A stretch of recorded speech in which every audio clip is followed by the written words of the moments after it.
Hello, everyone. Welcome to another edition of Blue Blood on the Main Line. I'm your host, Curtis, and I'll be joined today by Mike Sheridan, Assistant Athletic Director, and also the SID for the men's Villanova basketball team, as well as the soccer team, I believe. Is that correct, Mike? That is correct, Kurt. Great to talk to you.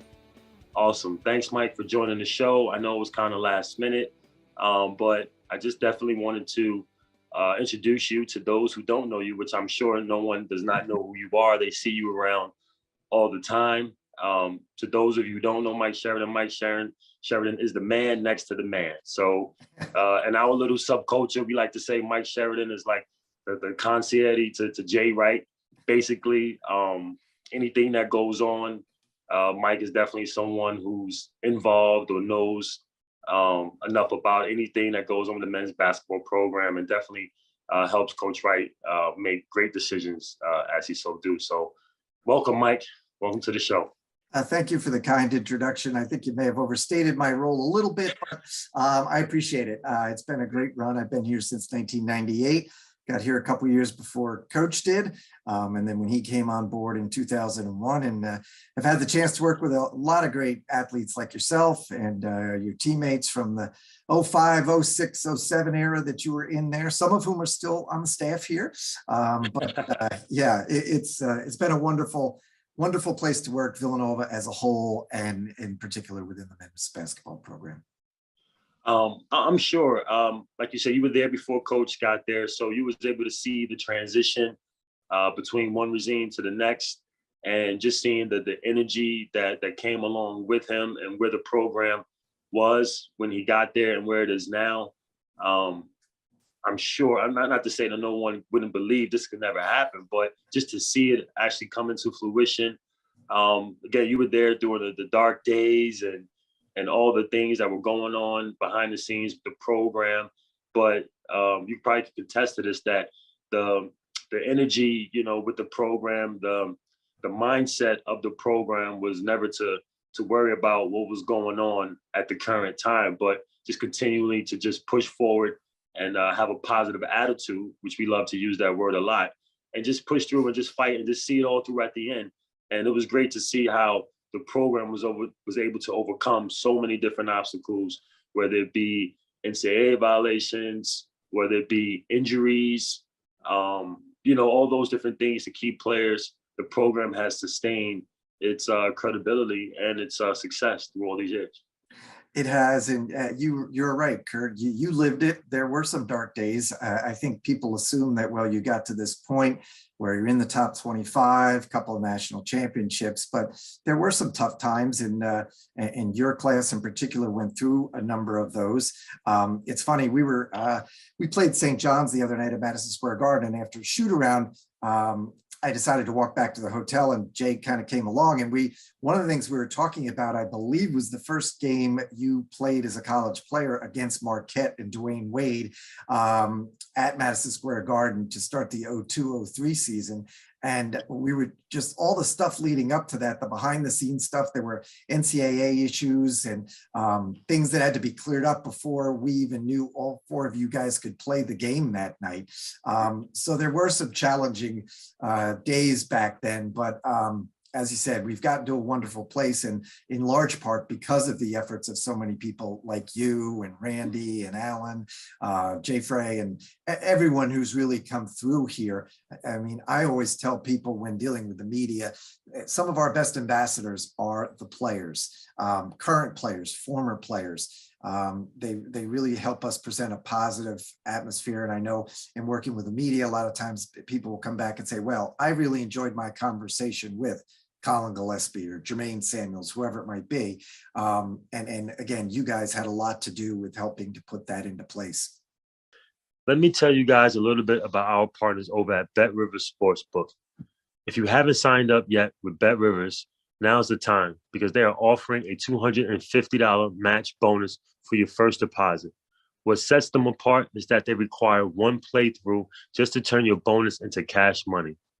With their new Rush Pay instant approval, withdrawing your winnings is safer, more secure, and more reliable. With conference play starting up, get in on the action by going to betrivers.com today or by downloading the BetRivers iOS app. must be 21 years or older. If you have a gambling problem, please call 1-800-GAMBLE. So, Mike, you bring up an interesting point about the 2002-2003 season. My first game at Madison Square Garden, myself, Jason, Allen, Randy. And leading up into that game, we didn't know whether we were going to play or not. You guys, I think, came in, you, coach, maybe 20 minutes before the game. The team might have been warming up already, going through pregame rituals. And I think myself and the other freshmen were like sitting in street clothes. And then it came and was like, oh, you guys can play now. Like, we just got the word. So, and leading up into that first college game, the practices, you know, and all that stuff going on, we just did not know, right, what was going to happen. But that summer, I got an opportunity to work out against Dwayne Wade in a camp that was in California. It was a number of NBA players and current college players. I was in high school. I was a senior. And this guy was the best player in the whole entire camp. I mean, I seen him give it to Chauncey Billups. I seen him give it to Richard Jefferson. I seen him give it to Jason Richardson. I seen him give it to Sean Marion, the Matrix. All these guys who were top players in the NBA. I'm looking at this guy and I'm like, who is he? And they said, oh, he goes to Marquette. And I'm like, Marquette. And I'm like, I think I seen a movie on Marquette. I don't know if it was Hoop Dream or one of those old basketball films where it's just the name Marquette stood out. So I'm like, okay, this guy's really, really good. Kicked our butt for a whole week. Come back to Villanova. Our schedule comes out like late August or July. And I see Marquette right there. And I run to Allen and Randy and I say, oh my God, you guys are in for it. I said, I'm telling you, this dude I was playing against, I'm like, he's no joke. Like, he's the best guy I think I've ever seen leading up into that moment, me, you know, as a basketball player. And they were like, all right. And I remember, I think Coach Pinckney or somebody did the scout. Matter of fact, no, Coach Pinckney wasn't there yet. Maybe Coach Jones, someone did the scout tape for Marquette. And Dwayne Wade's scout tape probably still is #1 scout tape I think I've ever seen. I was like, is this a highlight tape or just really like what he do in the games? Like, this doesn't seem like people are doing this in the games, but it was an amazing experience. I always tell that story that I got a chance to see Dwayne Wade like before he was Dwayne Wade in my mind, but he was always Dwayne Wade apparently because he was kicking ass, taking names for a long time. So it's interesting you brought that up there. It's true. I you know, now that you tell that story too, the Dwayne Wade's national profile was not especially high going into that 2002-03 season. And I remember looking around at the Garden that night, like, wow, this guy's really good, and just kind of walking out of there. And I think we lost by 11 or something. And walking out of there, and it was almost like the Butch Cassidy Sundays, like, who was that guy? Who was that guy? And then he goes on to lead him to the Final Four and obviously the great NBA career. But at that point in November of 2002, he was not a household name.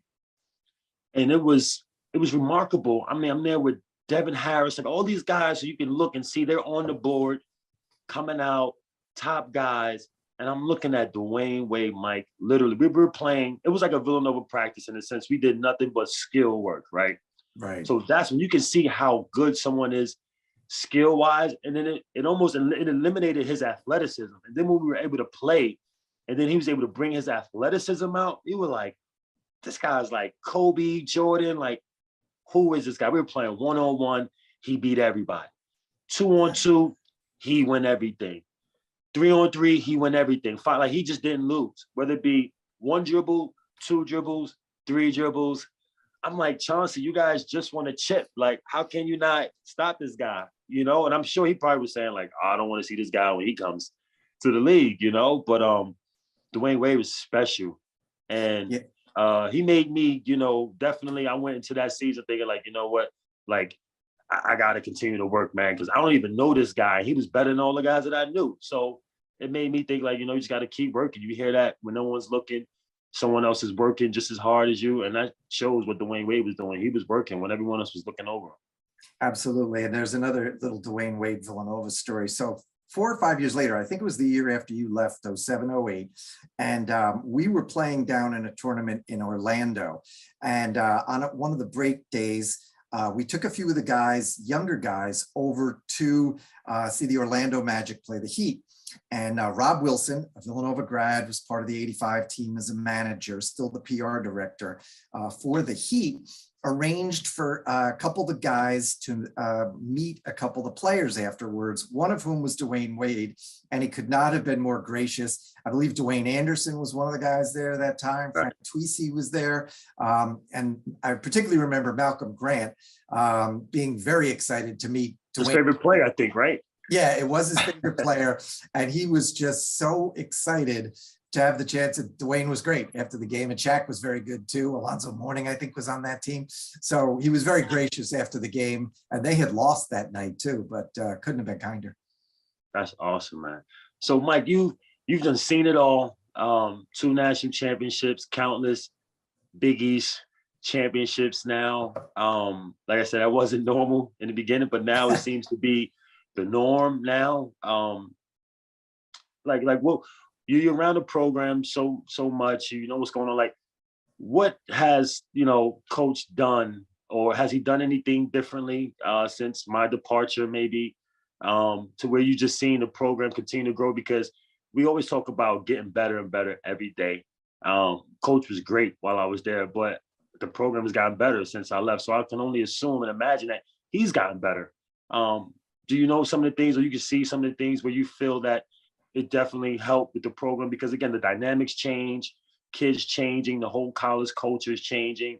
And for him to compete and still get great kids and get the maximum effort out of them, like, have you seen anything differently?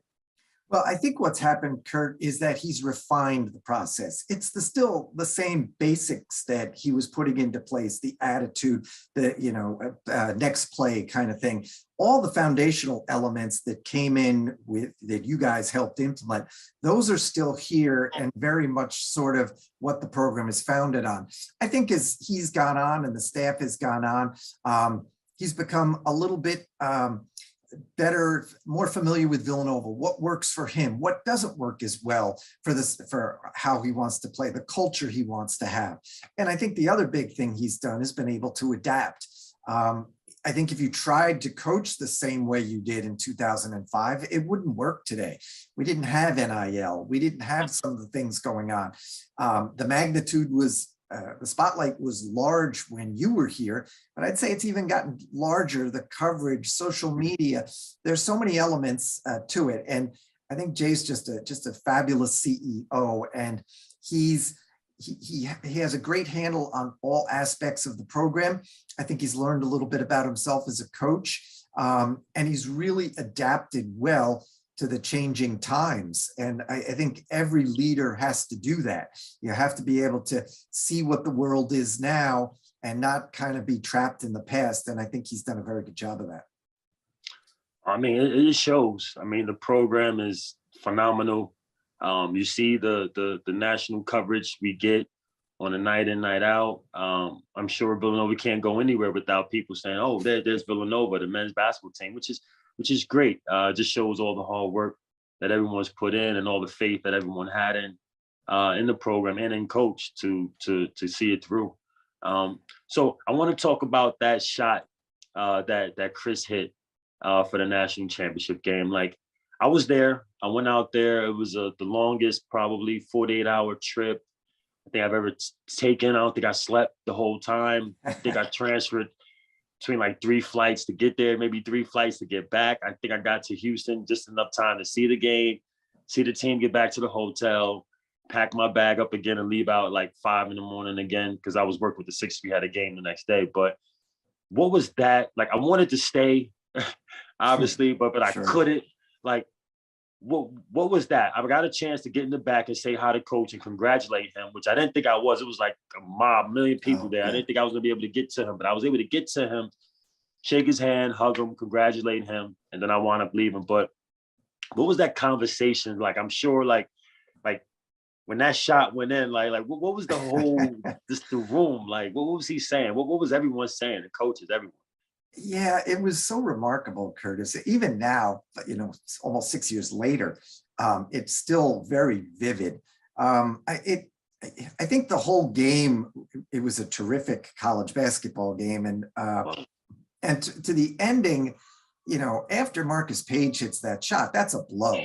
I think it goes back to what we talked about earlier, an attitude. And the guys in the huddle were saying that. Now, the rest of us naturally were deflated. You go from having what seemed like control of the game with a minute to go to all of a sudden you're in a tie game with 4.7 seconds left.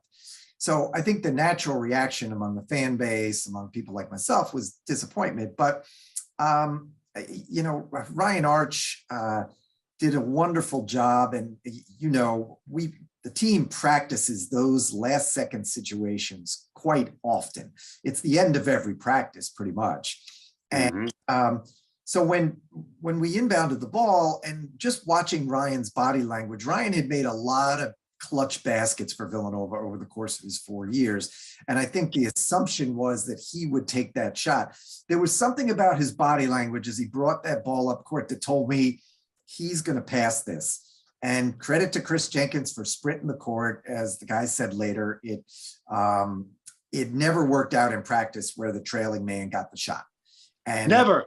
I was in that trail spot many times. It never worked. And it never worked.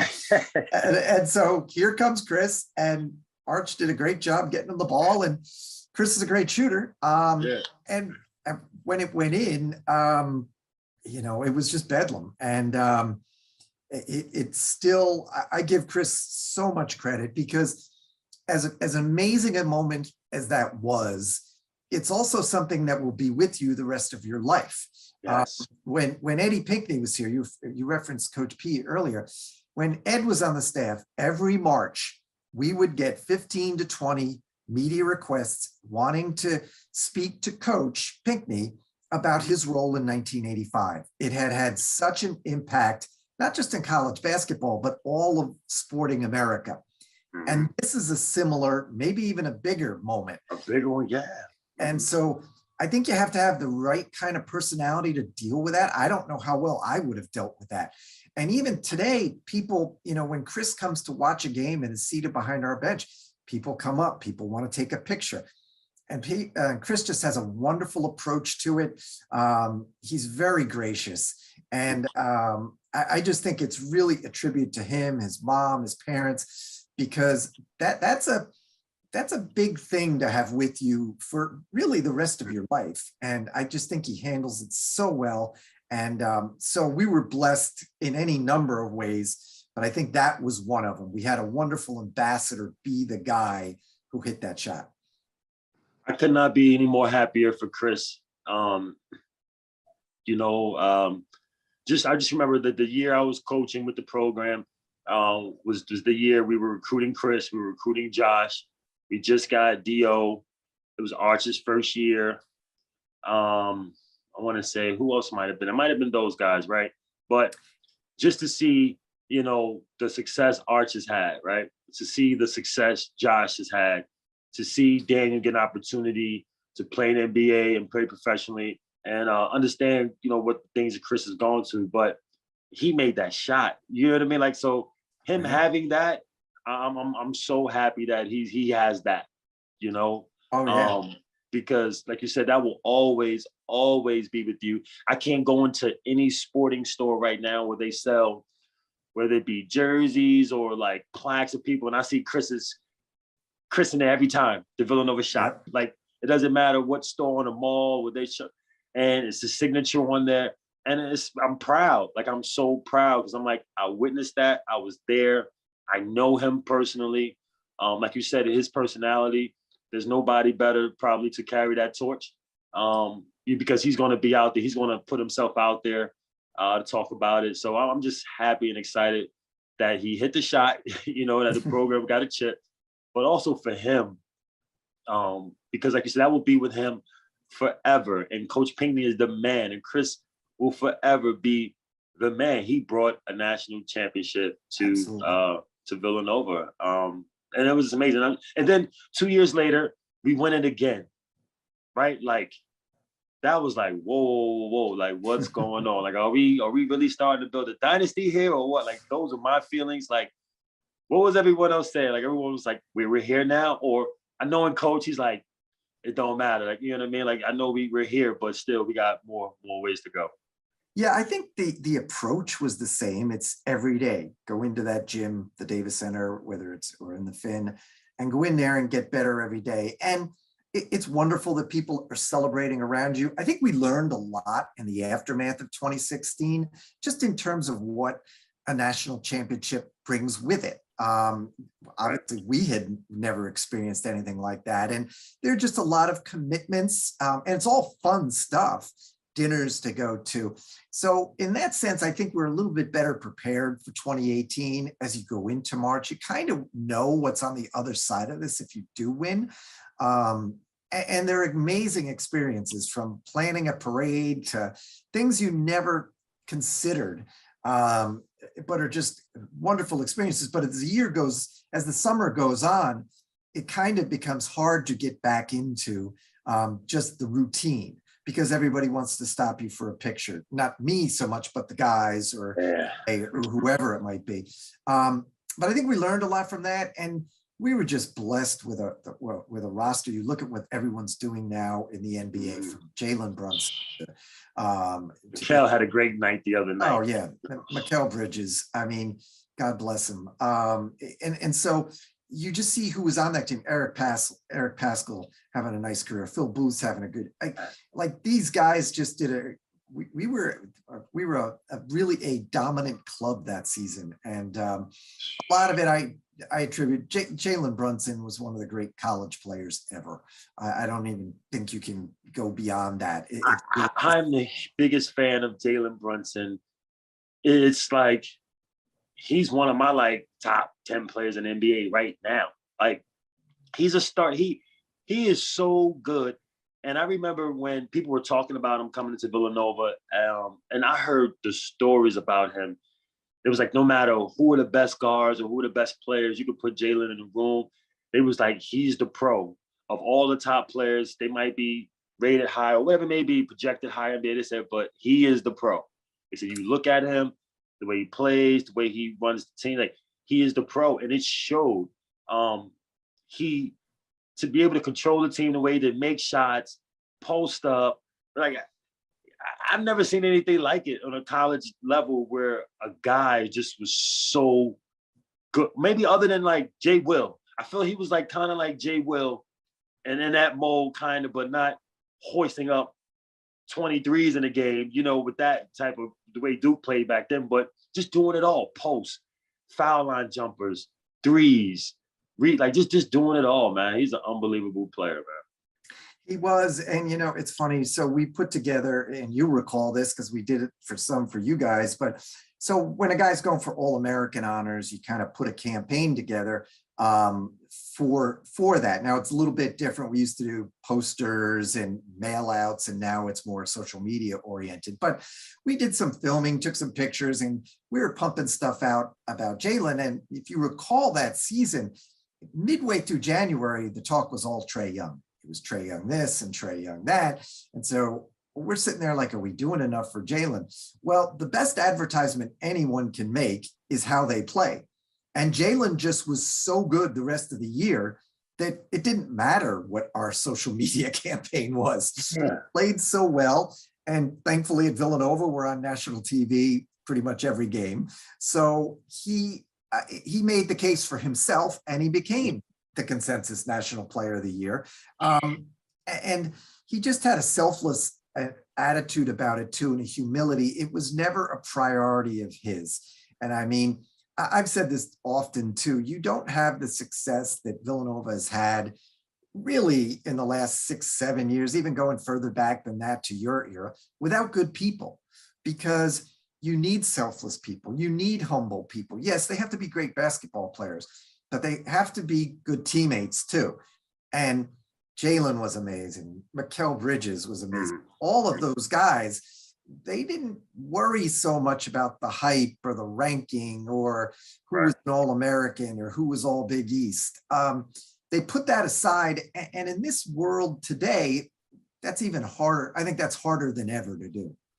Oh, for sure. With everyone having their own brands, being their own brand, being able to have their own platforms to do certain things, I'm sure it is harder to get people to buy in. Coach did a great job with starting with our class of breaking us all down. You know, we all came in there with egos, great guys, great individual people, always rooted for the next one. But we also had our individual egos and things we wanted to accomplish.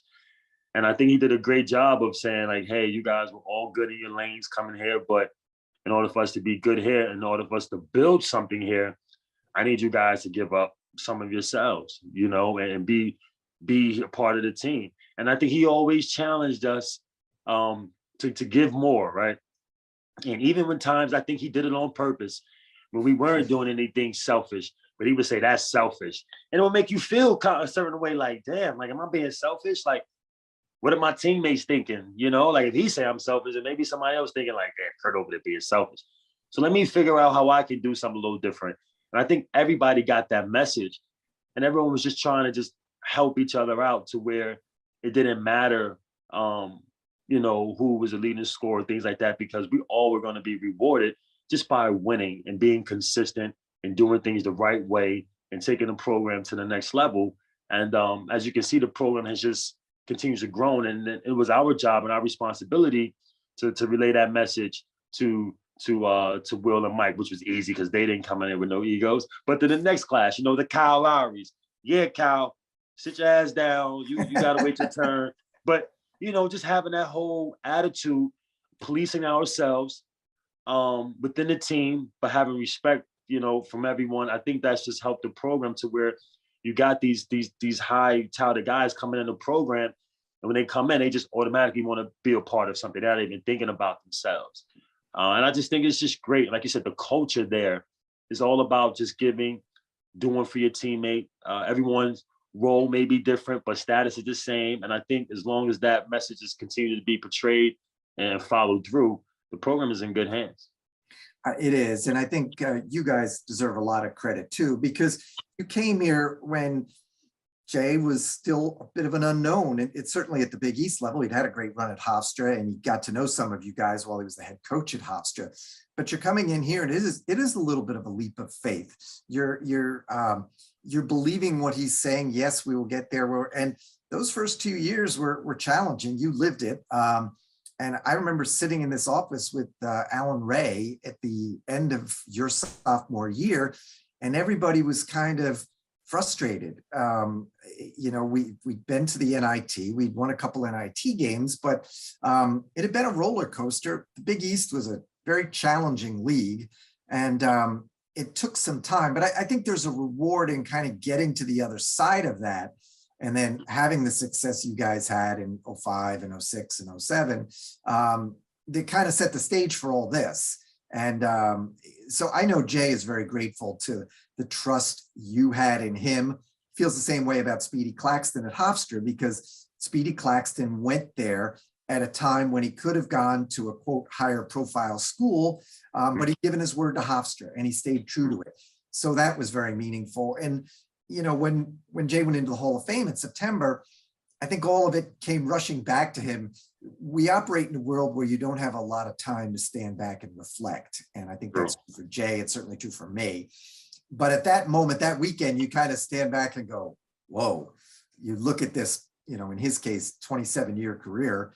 And for me, the Villanova side of it, you to see so many people, to see former assistants, former players, up there, it was just marvelous. And I know it touched him, and we'll you know, when we're old and grayer, in my case, we will sit around and talk about the stories of the old days. But I have to remind myself, even around here at Villanova, you know, college athletics is kind of a fast changing profession, and there's not that many of us left who've kind of been along for the full ride. Jeff Pierce retired last year, our longtime athletic trainer.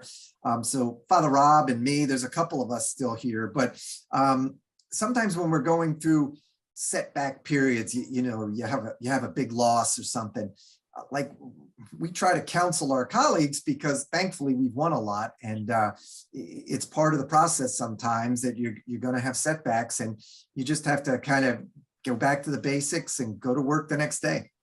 Right. And you're right. The program, Villanova's had so many tenured people a part of the program that's now people are moving on, whether it be retirement, so to speak. So you said just having that core there, like you said, the trainer was there through everything. Father Rob, you, coach, like just the whole Villanova staff, athletics, like everyone was pretty much around and solid. So we went through those tough times. But again, everyone was so connected that it helped propel us get through those times. And we are where we are now. And going back to your point about the Hall of Fame, going up there, it was such an amazing time in my life, just to say, I can't imagine what it felt like for Coach, but just me being there, it's a place where every basketball player wants to end up at some point at the end of their career. And not going there just to visit, just to see, the Hall of Fame. Like, you want to be a part of it. Everyone wants to stand up on that podium and, and give their speech and accept that award. But to see Coach do it, to see where he was, because again, I was a fan watching him in high school at Hofstra, right? And there's no knock on Hofstra, but Hofstra wasn't one of the top programs, but it was one of the top programs because he was there, if that makes any sense. And because Speedy was there, because they just competed to where, in my eyes, they were the best team in the city, better than St. John's at one time. And when they had Eric Barkley and those guys, when they were Big East. But Jay he just brings guys together, and his teams always overachieved. But it was more so just the faith that they had. And I saw those Hofstra teams do really, really well. And that's what pretty much ultimately gave me somewhat of an inclination that Coach, could be, going to Villanova possibly is a great place for me, just because of how I seen how he built that program to be one of the best teams in New York. Whereas everyone else, we're looking at Manhattans and the St. John's. This guy was killing it at Hofstra. So when he took that Villanova job, it definitely opened my eyes up a little bit more to giving him a shot. And it's just him and his personality, period. I mean, hands down, there was no competition when it came to recruiting. I wanted it to be a competition. Like, I wanted it to be a competition. I'm not going to lie, but it wasn't. And I'm not mad, because it probably would have made it a little tougher, but I'm not mad. I just was like, I thought you guys are competing. Like, Coach, I'm like, he's killing it in all areas. Hofstra, the recruiting scene, like, what's going on here? And that's just all of that energy. I just felt like, I was making the right decision. And and it is still here today. Like, Coach hasn't changed. Coaches are still the same person. To see him, the way he interacts with the students and fans. I remember watching him at his Hofstra Hoops Manias. Yes, that's what I'm saying. I was like, this is the coach. This is the coach. So I'm just so excited to be tied all into the Villanova community, be tied to Coach Wright, be tied to you, Mike. Just everything. I mean, you've seen it all, man. I'm so glad again to have you on this show, taking this time out to speak with me. For those of you who don't know, I wasn't going to do this show if it wasn't for Mike Sheridan. I called Mike Sheridan first, and asked him for advice. Is this something I can do? And I've been getting good feedback from people saying, hey, Kurt, you're doing a good job. Keep it up.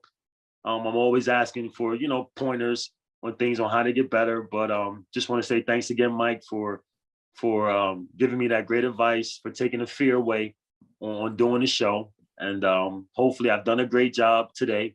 And you'll tell me on the side if I messed up.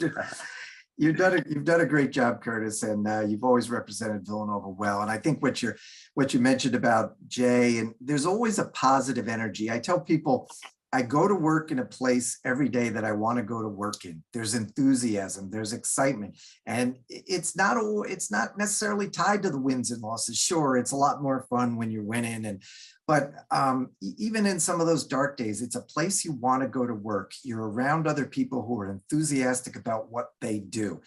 And you really can't have a bigger blessing than that. And I think that's what helps connect us all, be it the campus community. Father Peter has that same kind of energy. Mark Jackson, our athletics director. And so it's really a wonderful place to come to work, and being around the basketball program, the team. Denise Dillon, you see it on the women's side. They had a great win at UConn. Yes, they did last night. Yeah, the night before we tape this. So it's just a wonderful place. And I know it sounds, I'm the PR guy, so it's my job to puff up the place I work and the people I work with. But I have just gotten so much enjoyment about working with the players through the years. Your class has a special place in my heart, of course, Curtis, just because you guys were put in the spotlight at a very young age and you all handled it very well. And, and really put a lot of the things in place that we're still doing today. So I thank you for your cooperation, your teammates. We had a lot of fun, and you guys were just such great representatives, and you mean so much to the Villanova community because everyone here has a long memory and they know how impactful you guys were on the court for sure, but certainly off the court, how you conducted yourselves on campus, the gentlemen you are and were here. And so they're always happy to see you come back. So we're happy for your success, and keep going with it, brother. It's we will keep listening. Thanks, Mike. I really appreciate those kind words. I've taken a lot from you over the years, especially when talking to the media. You definitely told us how to be, the things we should look out for, to represent ourselves, our families, and the program well. So a lot of that started out with you because we didn't have any real experience with the media prior to coming to Villanova, being put in that spotlight. So when I talk to the media now, they always say, oh, the Villanova guys, the way they speak to the media, they're so good. I'm like, yeah, that's probably Mike Sheridan right there. Just basically just giving everybody the pointers and just how to be, because it's a business, and you have to know how to conduct yourself. You have to know what to say, what you can't say. And, at the end of the day, you want to be yourself too, when you want to be as truthful as you can. So thanks again for that. But you're welcome. What do you guys got next? Who's the next game? You got Seton Hall Pirates coming in Saturday to the Wells Fargo Center. Should be a great atmosphere, another big crowd downtown. So looking forward to seeing the Nova Nation out there. It's one of the things too I would mention is just the quality of the Big East. I know there was a lot of anxiety on this campus and other campuses in our league about what the new Big East would look like when it broke apart. Some of the schools you were used to playing against, right, Virginia's departed, and UConn departed for a period, Syracuse. But Val Ackerman and her team and the presidents of the universities really did a great job of bringing in Creighton, bringing in Butler, bringing in Xavier, now bringing UConn back. And the Big East we play in today is a wonderful conference, ranked teams, 4 or 5 ranked teams. And I think that's how you get teams advancing deep. You have to come from a conference that's played at a high level. And we see that every day in the Big East. And I think Jay deserves some credit for helping to pull that together at an anxious time there in 2012 and 2013. But we're in a situation where we're playing a lot of great old rivals like Seton Hall, like St. John's, now UConn again. But we've also got some great new rivalries going. Marquette, who came into the league when you were in it, Creighton, Butler, Xavier. So the phrase Jay uses, I think, is perfect. He says, every one of these campus, basketball is the biggest thing. It's very important to it. And so you just see that everywhere you go, and it's really a treat to be a part of that, particularly having lived through those anxious moments when we weren't sure what the future of the conference was going to look like. And you're absolutely right. Back in 2013, when I was there, that's when I guess the realignment was going on. And that was a lot of the talks, like the new teams coming in, and coach was one of the people, I guess, one of the longer tenured coaches in the Big East, who they were, asking questions to kind of help him with things. But that was also a fear of mine too. Just like that, like the Big East is just, we're losing it. Like we're losing our steam. Like why are teams leaving? But I understand, the business and football and all these other things, but it's so good to see the Big East, somewhat starting to come back. I mean, it would be nice to get Pitt in there, but I don't know. But just like you said, those old rivalries, you can't have the Big East without UConn or Syracuse. I'm glad we got UConn. Maybe we get the Cuse back, but that rivalry, Syracuse, Villanova, but those were just some great, great times. Like you said, every game was amazing. And still to this day now, as I'm watching the new Big East, these games are no joke. Like you can't assume you're going to go into Creighton I'm scared of Creighton for Oh, Villanova. yeah. I don't know why. Creighton just, they scare Probably. me, you know. You were here the year they dropped all those threes on us in 2013. And you never know what Creighton's going to bring to the table. To see Providence, see Coach Cooley, who I like personally as a human being, got opportunity to meet him and spend some time with him to see what he's got in that program. But getting Providence back to, a level where, the fans, it's just great for college basketball. It's great for the Big East, because it's the best conference. I try to tell people, your best players are going to come from the Big East. They're going to have longer careers, I believe. But just playing in the Big East is just a different game, different mindset.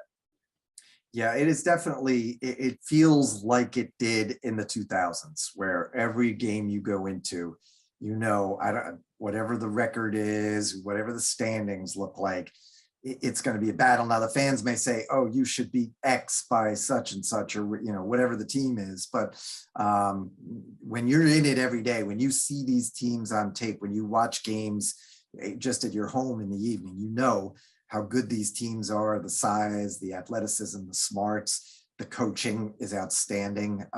So it really is the full package, and it's fun. I'm happy we're still in a place like this, and how much Villanova loves its basketball, Kurt. So it's I know. it's still a big deal in these parts.